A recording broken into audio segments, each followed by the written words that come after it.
Hey, what's happening, everybody? It's me, Crazyfrankie, and I'd like to welcome you to my Week 6 4 key game picks.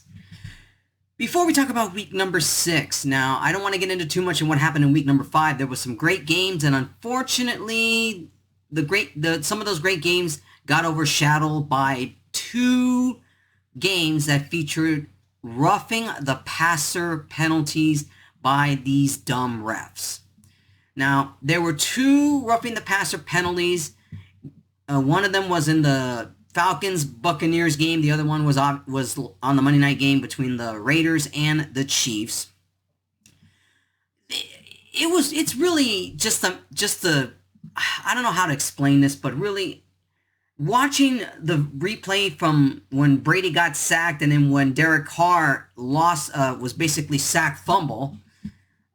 To me, these penalties are just dumb. I look at look, if you go back and look at both of these plays, I'm sure a lot of you will agree with me that these were just terrible calls that never should have gotten a flag. I mean, I've said this for so many years. Any type of roughing the passer penalty, in which I like to call the Tom Brady, Aaron Rodgers rule, because all it takes is one ticky-tacky little touch by the quarterback, and the refs are just going to throw the flag and say it's roughing the passer. This, to me, has gone far enough. It really has. The NFL, I don't know what it is. This so-called unofficial rule, Tom Brady, Aaron Rodgers rule, where basically if Tom Brady or Aaron Rodgers gets touched a little gently, they'll just get flagged. No, the defense will get flagged for roughing the passer, which I think to me is just utterly dumb. I mean, these are football players. They learn to take hits. I can understand there's the thing about protecting the quarterback and all, but at the same time too, Jones, the defensive player for Kansas City, made an excellent point. What is he supposed to do? He's on defense. You're supposed to run at the quarterback.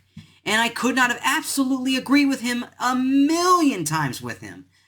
What do you expect any defensive player to do? I mean, you could say, well, they could just cover other receivers and all that, and just hopefully the defense makes a stop and all that. But it just seems like it just takes the fun out of putting the quarterback on the ground, and that's just dumb. I've had it with this so-called rule. I think, to me, I don't know if we're going to be at a point where it's going to be reviewed in instant replay or not. I don't know. I mean, the game is already long enough as it is, but it just seems to me that we're heading into uncharted territory where so many things are going to be instant replayed. And that is the one thing I do agree with a lot of pundits, that it's just going to make football much longer. I don't know. I really don't know how you fix this, to be quite honest with you. Other than that, a couple Packers getting upset by the Giants, and the Giants are really starting to become impressive right now. They are really surprising everybody, and give them a lot of credit. They beat the Packers in that game. The Eagles are still undefeated, and they're basically the class of the, I don't know, to me right now, for the time I look at it from right now, I think they're now becoming the class of the NFC. I know it's only been 5 weeks, but still, they're really starting to become basically all by themselves, basically the class of the NFC. And the way it's looking right now, the Bills are starting to regain their confidence again, and they're starting to become now the class of the AFC again. Anyways, let's talk about week number 6, shall we? Now let's begin with key game number 1, and that is the Bengals versus the Saints. The Bengals are a slight 2-point favorite in this one, and given the fact the way they played against the Ravens, it was a hard-fought game they played last week. And obviously there was some questionable decision-making on Coach Taylor. Why did they go for it on 4th down or something like that? It's becoming really a trend when it comes down to it. They went for 4th down and they didn't convert. They should have converted 3 points, and they could have taken the lead there. I don't know what analytics is another issue that I feel like they need to stop analytics. Just stop it. Anyways, Burrow went 24 of 35, 217 yards, 1 touchdown, 1 interception. Andy Dalton went 16 of 24, 187 yards, 1 touchdown, and 1 interceptions. There's going to be some quarterback controversy for the Saints once that Jameis Winston starts to become healthy again. Do you go back to Winston, or do you keep the hot hand and you stay with Dalton? Because Dalton has played very well as quarterback for the Saints. He's really kept the Saints in a lot of games. And I would think that he would be badly needed in this game against the Bengals. I expect this game to go back and forth because, in all honesty, Bengals defense isn't all that impressive. They really struggled a lot in the first few weeks of the season, and they're starting to come together finally.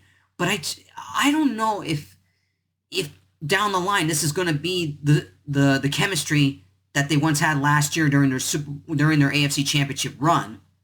Can they finally get their act together and start dominating that division, the AFC North division?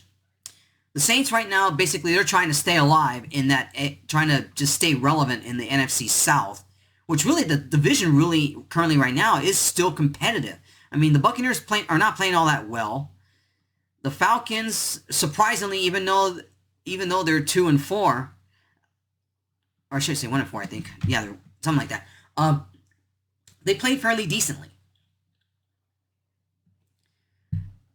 It's just a matter for the Saints right now. They just got to find a way to get. Look, they're going to be this is definitely going to be a tough game and all, because really a lot of it, if everybody comes back healthy, there's no status of Kamala and others right now that are really, they're missing some key parts of their offense right now. It's question mark towards game time. I don't know if they'll still be ready for next week or not, because I haven't heard anything out of the Saints right now, as of the time of this video, whether they'll have most of their starters back. But I look at it from a standpoint, this is a game that the Bengals have to have in order to stay competitive with the Ravens in that AFC North division. So who do I have winning this game? This game, you got to treat this with caution here. I think it's a huge toss-up in this game here, but I'm going to pick the Bengals. I think the Bengals get back on track this time. Obviously, they had a tough game against the Ravens. The Ravens were playing at home, and they were desperate for a home win. I think, to me, the Bengals will get back on track more, but they are definitely going to be in for a hell of a football game against the Saints. It should be a good one in New Orleans. But I think the Bengals will bounce back here. I think they'll win this game here. It'll be a very close game. I think the Bengals win by a field goal. Even though the Bengals are 2-point favorites in this one here, I think they win by 3. It's going to be a tough game. It's a tough one. Treat this with caution here. It's a tough pick here. But I'm going to pick the Bengals. I think their offense starts to get back on track this week, and hopefully the defensive issues, they resolve it. And I think that's my pick for this one here. I'm going to pick the Bengals over the Saints. Alrighty, key game number 2. The Baltimore Ravens versus the New York Giants. The Ravens are a 5.5-point favorite in this one game, and I would say probably that's about right, but it wouldn't surprise me if it goes to 5 or 4.5 by the time it's kickoff. Lamar Jackson, 19 of 32, 174 yards, 1 touchdown, and 1 interception. Daniel Jones in a huge victory over the Packers last week. He went 21 of 27, 217 yards, no touchdowns, and no interceptions. The key for this game for both these two teams, which offense will not turn the ball over? I think, to me, it comes down to turnovers in this game, because Lamar Jackson had 1 interception last week, and in all honesty, it was late in the second half, which could have cost them the football game last week against the Bengals. And you look at the way that Daniel Jones and Saquon Barkley had done they did a fantastic job in getting that offense going last week against the Packers, and their defense is now starting to get on a groove right now. They could become a factor in this game to probably confuse Lamar Jackson and their offense here. It is a tough game to pick. This is another toss-up here. This is definitely going to be a good football game. I think this game will go back and forth. I think, to me, offense might take over this game, and I'm going to stick with my opinion on that. I think it's going to be all about offense in this game here, and it's going to come down to who doesn't turn the ball over in this game here. I got to make a pick here. It's a tough pick here, but I'm going to stick with I'm actually going to pick the Ravens here. I think the Ravens offense is going to, I think the way that with Lamar Jackson and his mobility, I think getting out of the pocket, it could cause some problems for the Giants' defense here. I think they'll do I think they're going to struggle just trying to stop Lamar Jackson in this one. It's going to be a close game. I expect this game to be close here. I think the Ravens, once again, they're going to count on Justin Tucker one more time to kick a game-winning field goal. I think the Ravens in this game as well are going to win by 3. This is just my opinion. Like I said, take this with a grain of salt. Treat this with caution here. Should be a good one at MetLife next Sunday. And it should be a good one here, but I'm going to pick the Ravens here. I think the Ravens will beat the Giants in this one here. It's going to be a close game. Ravens over the Giants. Key game number 3. The showdown, the first meeting between these two teams, and obviously first place is on the line in the NFC East here. The Dallas Cowboys versus the Philadelphia Eagles. The Eagles are a 4.5-point favorite, and I'm pretty sure that number will get much lower. Probably 4, probably 3.5, maybe even 3. Cooper Rush, that's going to be you got to wonder, is he still going to start? Because the latest report saying that Dak Prescott is getting close to coming back. But do the Cowboys does Mike McCarthy want to put Dak Prescott in a situation where the way the Eagles have played in their last 5 games, they are just been pretty dominant. They weren't as dominant against the Cardinals last Sunday. They barely survived the game-winning field goal after the Cardinals ended up missing that last-second field goal. And the defense actually did struggle in this game. But I think it's just a precursor right now for the Eagles right now, because they know this is the game they've been waiting for. Cooper Rush was 10 of 16, 102 yards, no interceptions. Obviously, the defense was a big factor against the Rams last Sunday. But my question for this Cowboys defense, are you ready for Jalen Hurts and his ability to get out of the pocket and the way that the Eagles offense has been pretty creative in making plays? That's going to be one of the huge question marks going into this game. And the way I look at it right now, the Eagles know that this is a game they've been waiting for the Cowboys for this game, because they know these are the 2 best teams in that division. And it's definitely going to come down to who doesn't turn the ball over, which defense could make some plays, and which offense is going to light up the scoreboard. This should be a good Sunday night game. I expect this to be a good one here. And I got to make a pick in this one here. And who do I pick to win this big matchup here? I'm going to go with the Philadelphia Eagles. I think the Cowboys defense is going to have a lot of trouble stopping Jalen Hurts. They were able to basically bulldoze that Rams broken offensive line last week. But I think, to me, this is going to be an offensive line that the Eagles have. It's going to be a brick wall. I think they're going to have some issues here trying to get to Jalen Hurts. I think he's going to make some plays in this game. I like the Eagles in this one here. I think they're going to beat the Cowboys here to take an early advantage in the division still. And that's my pick in this one here. It's going to be the Eagles over the Giants. And saving the best for last here, and I think a lot of you know which game I'm going to be talking about right here.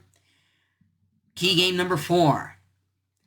A rematch of last year's epic divisional playoff game. And you know which 2 teams I'm talking about here. The Buffalo Bills versus the Kansas City Chiefs. The Bills are a 3-point favorite in this one here. That number is for sure to be a little bit more lower. 2.5, maybe 2.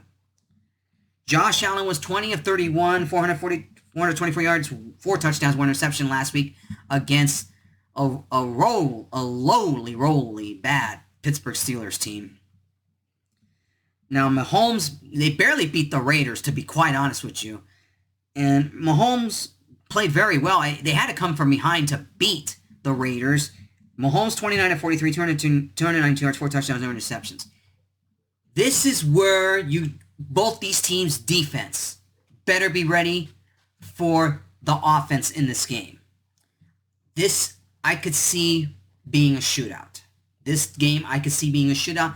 Defense probably is not going to be much of a factor in this game. The Bills are still missing some key parts of their defense here, but they dominated the Steelers last week, and now they better be ready for Patrick Mahomes and the Chiefs, because this is a game that obviously who might have the early advantage going into the end of the regular season, probably for the number 1 seed. Hard to say how this game's going to turn out. Obviously, I could see this game going back and forth. It's definitely going back and forth for sure. I could see this ending up in a game-winning field goal for sure. But my question is for both these 2 teams, who doesn't turn the ball over in this one here? It's the team that doesn't turn the ball over and makes the better plays is definitely going to win this game. Obviously, Travis Kelce is going to be a factor in this game, and that Bills defense better be ready to bring him down. And you got to wonder about about the long ball for Josh Allen, because basically he's been throwing a lot of long balls into the sky. He's really going for Hail Marys here. That Chiefs team better be ready for big plays. It's definitely going to be a good game. It's definitely going to be a good game here. I can see this game definitely going back and forth here, but I'm going to make a pick here, and I think this is I think the occasion here. I think the Buffalo Bills will win this game here. I think the Bills will have some measure of revenge, but it's going to be a field goal. They're going to win. They're going to win on a field goal. I could see this being like a 30-27 type of game, and that is going to be my pick. You got to wonder if KC's defense can stop any big plays of the very dynamic offense that the Bills have here. I'm going to pick the Bills in this one here. I think they'll beat the Chiefs. It's going to be a very close game. It's going to be by field goal. It's going to be I'm picking the Bills -3 to beat the Chiefs. All right, everybody. I've been over a long time already, so I'll talk to you guys next week when I make my picks for week number 7. For all my week 6 picks, please check the description below, and I'll talk to you guys next week.